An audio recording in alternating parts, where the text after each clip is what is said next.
Club কিংবা জাতীয় দল কোথাও ফাইনালে হারেননি ক্রিশ্চিয়ান রোমেরো। একটা দুইটা না, পাঁচটা মেজর টুর্নামেন্টের ফাইনাল খেলেছেন এই আর্জেন্টাইন ডিফেন্ডার। জিতেছেন সবগুলোতেই, যেন ফাইনাল খেলেনি জেতার জন্য।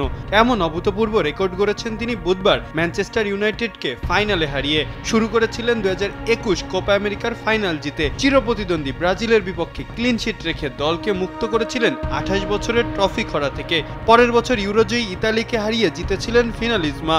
2022 সালে আর্জেন্টিনার হয়ে জিতেছেন ফুটবল বিশ্বকাপের গৌরবময় শিরোপা। সেই ফাইনালেও শেষ সময়ে দুর্দান্ত এক গোল লাইন সেভ করে যেন আর্জেন্টিনাকে রক্ষা করেছিলেন তিনি। জিতেছেন 2024 কোপা আমেরিকাও, এবং সবশেষ গতকাল রাতে টটেনহামের হয়ে জিতেছেন ইউরোপা লিগ। দলটির দীর্ঘ 17 বছরের ট্রফি খরা কাটল কুতি রোমেরোদের হাত ধরে। তবে অনেকেরই দাবি সব ফাইনালেই অপরাজেয় নয় তিনি। 2021 সালেই কোপা ইতালিয়াতে জুভেন্টাসের কাছে হেরেছিল তার দল আটালান্টা। তবে সে যাই হোক, মাত্র 3 বছরে আর্জেন্টিনার হয়ে 4টা আন্তর্জাতিক শিরোপা জেতা রোমেরোকে নিয়ে 2026 বিশ্বকাপ শিরোপা জয়ের স্বপ্ন দেখতেই পারে আর্জেন্টাইন ভক্তরা।